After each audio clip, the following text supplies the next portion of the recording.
So hi hello guys, welcome back to KP facts tribute. నేనే మీకు ఇటు ఇచ్చేసాను చాలా ఫ్యాక్ట్స్ ఇవ్వడానికి. సో ఇంకెందుకు లేట్ చేయడం, లెట్స్ గెట్ స్టార్టెడ్.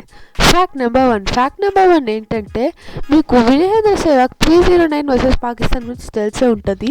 కానీ తిను సౌరవ్ గంగూలీకి ఏం చెప్పాడంటే, మ్యాచ్ ముందు నేను 95 మీద ఉంటే 6 కొట్టి అయితే నా సెంచరీని కంప్లీట్ చేస్తా, 195 మీద ఉంటే మళ్ళీ 6 కొట్టి నా డబల్ సెంచరీని కంప్లీట్ చేస్తా, 295 మీద ఉంటే మళ్ళీ 6 కొట్టి అయితే నా ట్రిపుల్ సెంచరీని కంప్లీట్ చేస్తా అని ఈయన అలాగే చెప్పినట్టే 309 అయితే కొట్టాడు, అది కూడా 6తోని. ఇలా సెంచరీ చేయడం, ట్రిపుల్ సెంచరీ చేయడం చాలా కష్టం.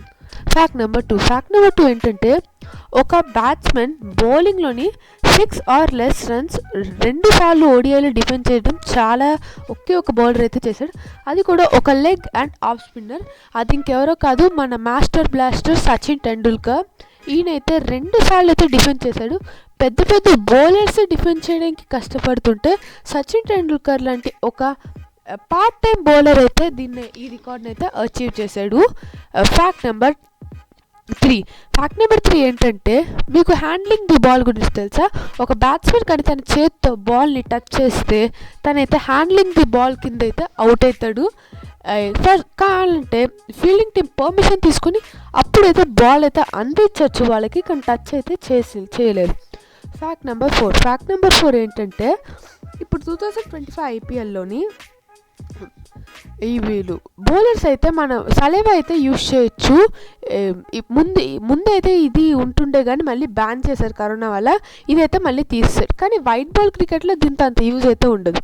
ఫ్యాక్ట్ నెంబర్ 5 ఏంటంటే, మీకు ఎవరినన్నా 6 బాల్ 6 సిక్సర్స్ ఫస్ట్ ఎవరు కొట్టారంటే అందరూ యువరాజ్ సింగ్ పేరు చెప్తాడు. కానీ ఇదైతే మీకు తెలియదు. 2007 వరల్డ్ కప్లో ఫస్ట్ కొట్టింది హ్యార్షెల్ గ్లిబ్స్ వర్సెస్ నెదర్లాండ్స్. ఇదైతే మ్యాక్సిమం మీకు తెలియదని అనుకుంటున్నాను. ఇంకా తను 6 బాల్ 6 సిక్సర్స్ అయితే కొట్టి తనైతే ఒక వరల్డ్ రికార్డ్ అయితే తీసుకున్నాడు. ఇంకా మీరైతే పక్కా ఇది యువరాజ్ సింగ్ పేరు మీద ఉందనుకుంటారు. ఫ్యాక్ట్ నెంబర్ 6 ఏంటంటే, 2025 ఐపీఎల్లోని ఇప్పటి నుంచి 11 అవర్స్ దాకా డ్యూ ఫ్యాక్టర్ ఉంటే ఈవినింగ్ మ్యాచెస్లో వాళ్ళ ఎంపైర్ని అడిగి కొత్త బాల్ అయితే తీసుకోవచ్చు. లాస్ట్ టైం గుర్తుంది కదా, ధోని అలాగే 6 కొట్టి బాల్ పోగొట్టాక యష్ దయాల్ అయితే కొత్త బాల్ తీసుకుని అయితే ఎలా వికెట్ తీసాడు. This use to be very effective in this game. Fact number 7 ఏంటంటే, ఇప్పటి నుంచి స్లో ఓవర్ రేట్ బ్యాన్స్ అయితే ఉండవు ఐపీఎల్లోని.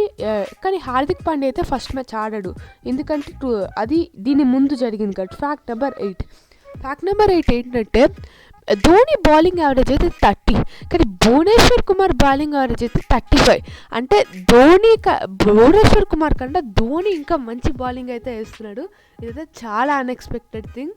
ఫ్యాక్ట్ నెంబర్ 9 ఏంటంటే, మీకు అశ్విన్ 2 ఓవర్సీస్ సెంచరీస్ కొట్టాడు తెలుసా? ఒకటి వర్సెస్ వెస్టిండీస్, ఒకటి వర్సెస్ బంగ్లాదేశ్. కానీ మీకు ఇంకొక విషయం తెలుసా? ధోని అయితే ఒకే ఒక ఓవర్సీస్ సెంచరీస్ అయితే కొట్టాడు. అంటే అశ్విన్ ఇంకా మంచి బ్యాటింగ్ చేస్తున్నాడు ధోని కన్నా టెస్ట్ క్రికెట్లో. ఫ్యాక్ట్ నెంబర్ 10 ఏంటంటే, మీకు రాహుల్ ద్రావిడ్ 286 ఇన్నింగ్స్ ఆడిన టెస్ట్ క్రికెట్లో ఒక్కసారి కూడా గోల్డెన్ డక్ అయినా ఫస్ట్ బాల్ కన్నా డక్ అవ్వలేదు. ఇది రికార్డ్ చాలా కష్టం. So thank you guys, meet you in the next video. Bye.